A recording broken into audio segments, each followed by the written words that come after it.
신종 변형 바이러스인데 이제 우리에게 있어서 공포가 되는 건 뭐냐면 대체할 만한 이제 치료제가 없다는 거잖아요. 그래서 하나님께서 빨리 개발할 수 있도록 도와주시면 좋겠다는 생각이 듭니다.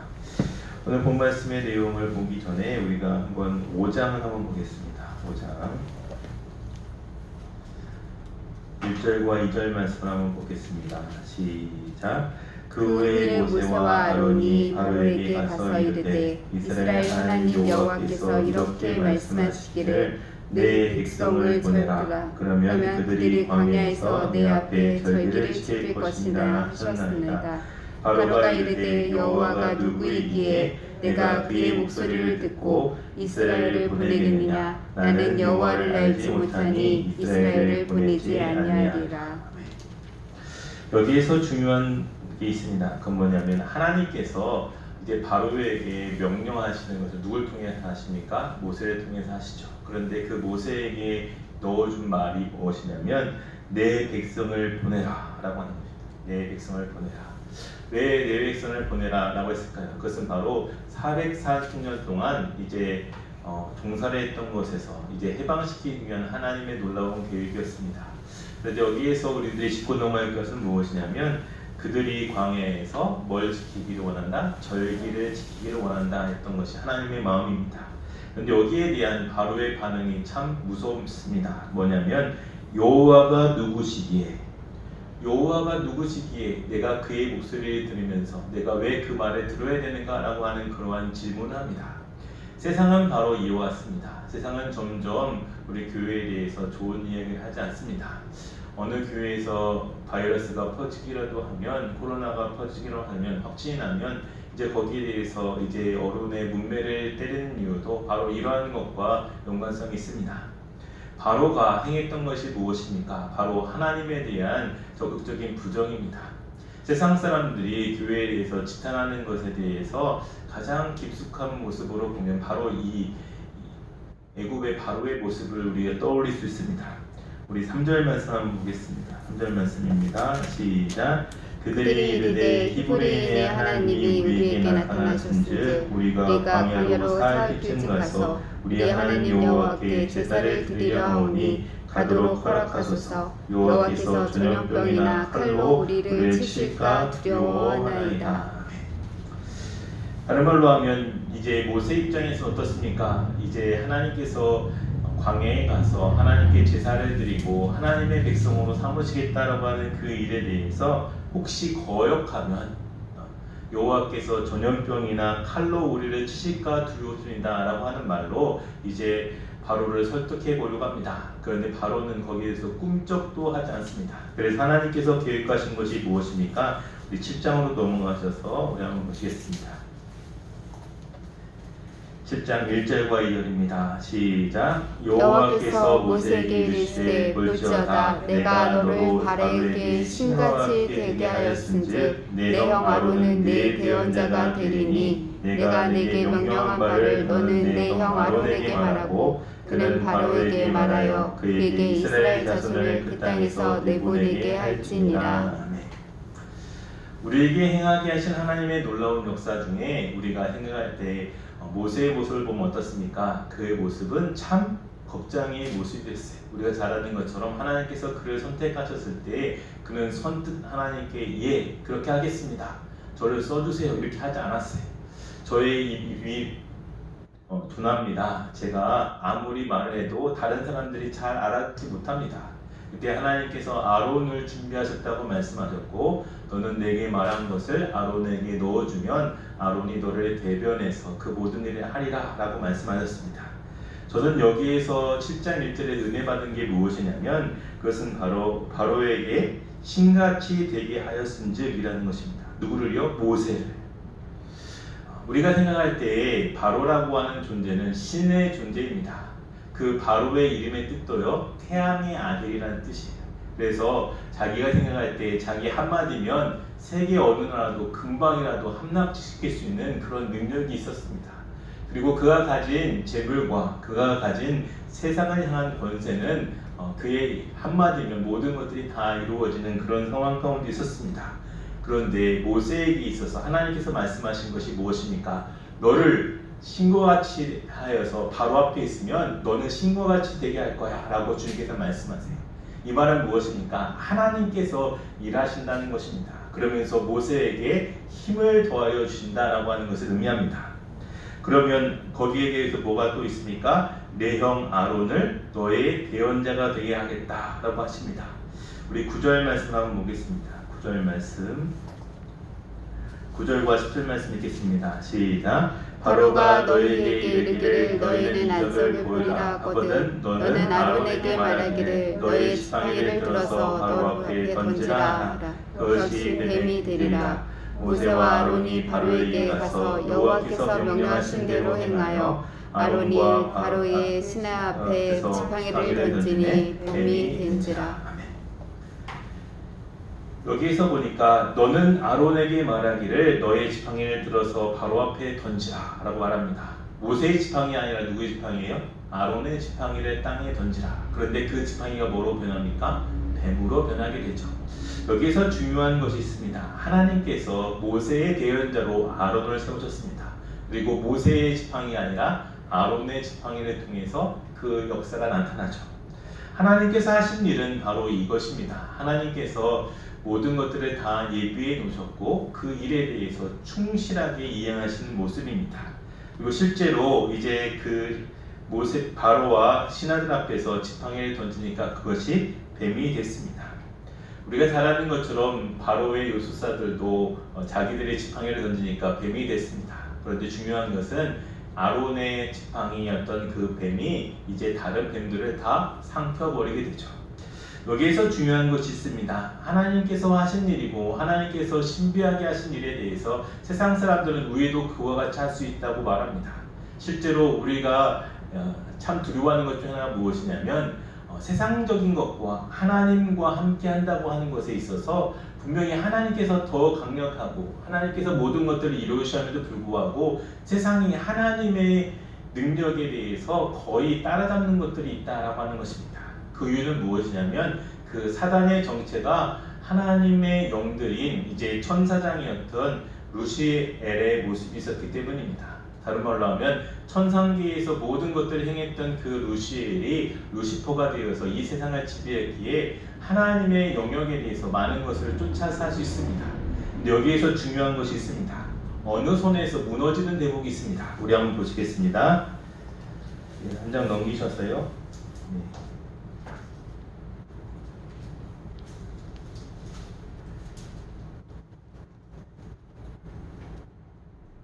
27절, 28절, 아니 여기 23절 보겠습니다. 23절 24절입니다. 시작. 내가 내 백성과 몇 장이요? 8장 23절 24절입니다. 시작. 내가 내 백성과 내 백성 사이에 구별하리니 내 표징이 있으리라 하셨다 하시고 여호와께서 그와 같이 하시니 무수한 파리가 바로의 궁과 그의 신하의 집과 애굽 온 땅에 이르니 파리로 말미암아 그 땅이 황폐하였더라.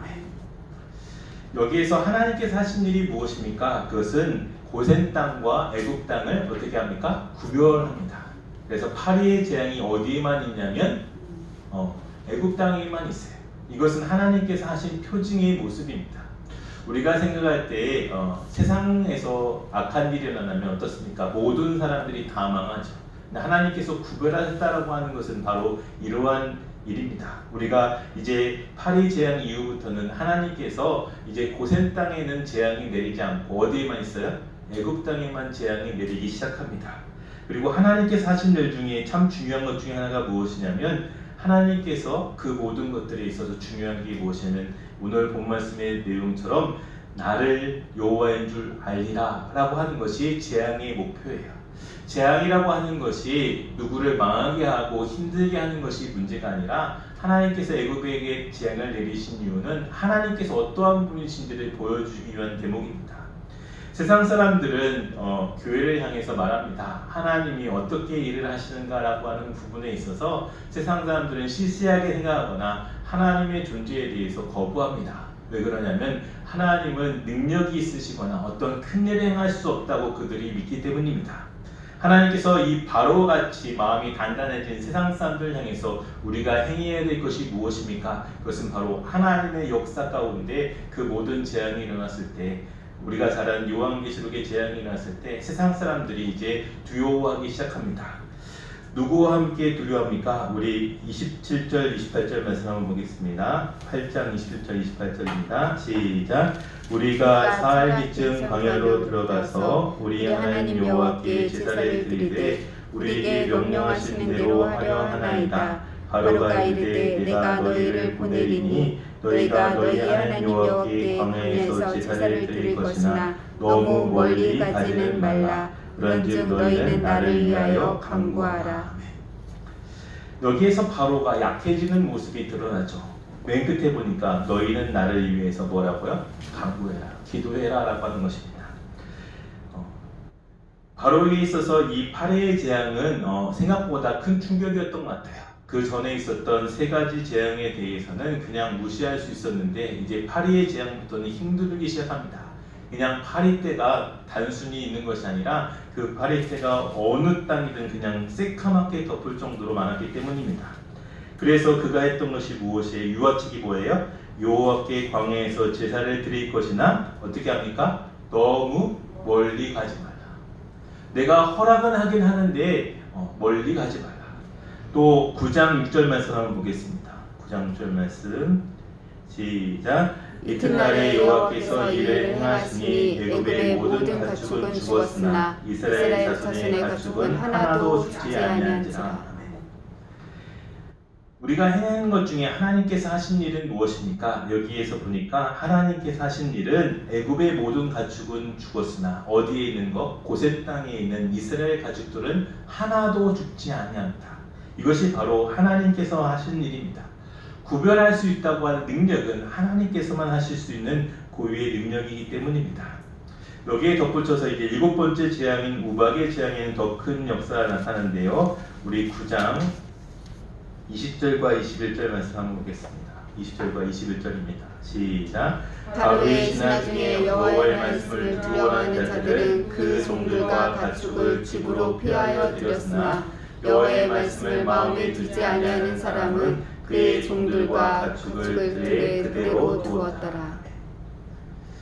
여기에서 구별되는 게 있죠. 무엇이 구별됐어요? 바로의 종들, 다른 말로 하면 바로의 신하들 중에 어떤 편은 하나님을 두려워하기 시작했어요. 그래서 이제 우박이 내리기 전에 그들이 어떻게 합니까? 자기들의 가축과 중요한 것들을 이제 집 안으로 들이기 시작했어요. 그런데 여전히 하나님을 믿지 않고 배척하는 사람도 어떻게 합니까? 그냥 들에 두었어요. 어떻게 됐습니까? 들에 두었던 그 가축들은 다 죽었죠. 우리가 행할 때 하나님께서 하는 역사는 무엇입니까? 세상 사람들을 향해서 우리들이 복음을 선포해야 되는 일도 이거예요. 분명 바로와 같이 마음이 단단해져서 하나님 말씀을 좀처럼 듣지 않으려는 사람도 분명히 있어요. 그런데 여기에서 보니까 바로의 신하들 중에서도 일부는 몇 명인지 모르겠지만 하나님을 경외하기 시작했습니다. 두려워하기 시작했습니다. 그래서 모세의 말을 잘 청종하기 시작했어요. 따르기 시작했어요. 이것이 복음을 전하는 우리들에게 있어서 복음입니다. 우리에게서 또 다른 은혜가 무엇일까요? 그것은 바로 28절 말씀을 보겠습니다. 시작! 여호와께 구하여 이 우레소리와 우박을 그만 그치게 하라. 내가 너희를 보내리니 너희가 다시는 머물지 아니하리라. 여호와께 구하해달라고 합니다. 그래서 우박을 좀 그치게 해달라고 이 바로가 소원하기 시작합니다. 세상 사람들이 악하면 악할수록 그 재앙의 강도가 점점점 심해집니다. 우리가 생각할 때 이런 생각을 하게 될 거예요. 하나님께서 왜 10가지 재앙을 준비하셔서 하나하나 이루게 하셨을까? 그냥 강탈에 단번에 장자의 죽음을 내리셔서 바로가 단번에 이제 돌아오도록 했으면 빠르지 않았을까라는 생각이 들어요. 그런데 하나님께서 10가지 재앙을 준비하신 이유는 여러 가지가 있겠지만 그 중에 하나가 무엇이냐면 작은 재앙의 강도로부터 시작해서 큰 재앙의 강도까지 이르게 하셔서 하나님께서 이제 역사하신다고 하는 것을 그들에게 뼛속 깊이 느끼도록 하는 것입니다. 우리가 잘 아는 것처럼 이제 애굽 사람들에게 있어서 이제 탈출하는 그런 상황 가운데서 하나님께서 그들에게 은금패물을 구하도록 합니다. 그랬을 때 이 애굽 사람들이 자발적으로 자기가 가지고 있었던 것들을 이스라엘 사람들에게 주게 되죠. 그건 뭐냐면 10가지 재앙을 겪고 나니까 하나님의 말씀을 안 들을 수가 없거든요. 그런 것처럼 하나님께서 하시는 일들은 놀랍습니다. 우리 한번 10장 11절 말씀을 한번 보겠습니다. 10장 11절입니다. 시작. 그렇게 하지 말고 너희는 장정만 가서 여호와를 섬기라. 이것이 너희가 구하는 바니라. 이에 그들이 바로 앞에서 쫓겨나니라. 여덟 번째 재앙인 메뚜기 재앙이 얼마나 극심했는지 예전에 우박이 내렸던 그 재앙에서 남아있던 것까지 싹쓸이 싹 먹어버리는 이 메뚜기 재앙이 일어납니다. 이 메뚜기 재앙을 겪고 나니까 이제 바로 입장에서는 이 모세의 얼굴도 꼴 보기 싫은 거예요. 진절머리가 나는 거예요. 그래서 어떻게 합니까? 너희들에게 장정만 가서 예배를 드리고 돌아오라 라고 말합니다. 여기에서 중요한 핵심이 있습니다. 점점 바로의 마음이 어떻게 돼요? 완악해질 뿐만 아니라 그 마음 가운데서 이제 보내주기는 보여줘야 되는데 볼모로 잡기 시작한 것이 있어요. 그거 뭐예요? 장정만 보내주라는 것은 이제 부녀자들과 아이들과 가축들은 그냥 놔두고 남자들만 가서 예배드리고 오라 라고 하는 것입니다. 왜냐하면 아예 도망갈까봐 그렇게 말하는 거예요. 이제 마지막으로 한번 보시겠습니다. 10장 24절 말씀 한번 보겠습니다. 10장 24절입니다. 시작. 바로가 모세를 불러서 이르되 너희는 가서 여호와를 섬기되 너희의 양과 소는 머물러 두고 너희 어린 것들은 너희와 함께 갈지니라. 뭐와 뭐는 머물러 두고 남겨두라고 합니까? 양과 소는 머물러 두고, 다른 말로 하면 가축들은 놔두고 너희가 갔다 오라라고 하는 것입니다. 세상은 점점 악해져서요 머리가 비상하게 돌아갑니다. 그래서 우리에게 여러 가지 유혹을 하는 과정 가운데 물질에 대한 유혹을 마지막으로 하게 된다고 하는 것입니다. 우리가 9번째 재앙을 맞이하는 바로의 입장에서는 모든 것들을 손들어야 되는 그런 상황 가운데 있었어요. 그런데 몸만이라도 재물만이라도 놓고 가면 너희가 다시 돌아오지 않을까라고 하는 그런 기대를 일날의 신앙을 가지고 이 말을 하는 거예요. 우리가 신앙생활하면서 우리에게 다가온 도전 중 하나도 이것입니다. 세상은 점점점 물질화됩니다. 그래서 우리에게 볼모로 잡는 것은 바로 물질입니다. 하나님을 잘 섬길 때에 우리에게 다가오는 여러 가지 어려움 가운데 분명 물질적인 어려움이 다가올 것입니다. 예전에 666이 한참 이제 저 어렸을 때 이제 선풍적으로 교회에 이제 소개됐을 때 그때 바코드 이야기가 나왔어요. 지금은 바코드가 상용화되어서 라멜도 붙어 있고 또 이제 없는 물건이 없을 정도로 바코드가 다 찍혀 있죠. 바코드 하나만 찍으면 그 정보가 다 올라옵니다. 이제 아마 우리에게도 인체에 바코드를 심을 날이 오게 될 거예요. 그러면 어떻습니까? 바코드가 없는 사람은 경제생활을 할 수 없는 날이 있을 거예요.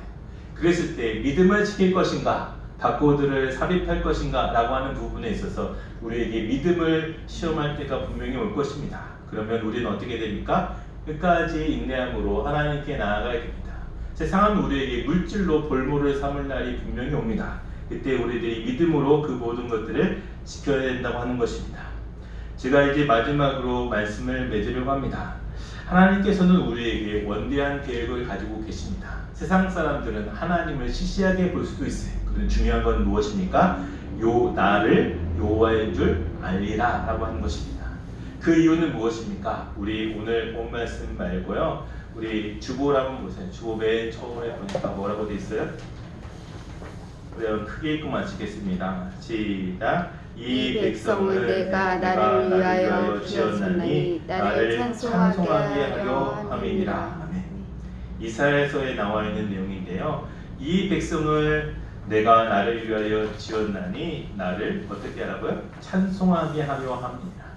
하나님을 찬송하는 자는 하나님께 예배하는 자죠. 그래서 우리가 항상 주님께 예배함으로 하나님께 나아가길 원합니다. 오늘도 믿음 가운데서 늘 승리하시고 하나님의 귀한 뜻을 늘 붙들며 말세를 살아가면서 하나님의 귀한 뜻을 만민에게 증거하는 증거자로 늘 승리하신 여러분 되시기를 주님의 이름으로 축원드립니다.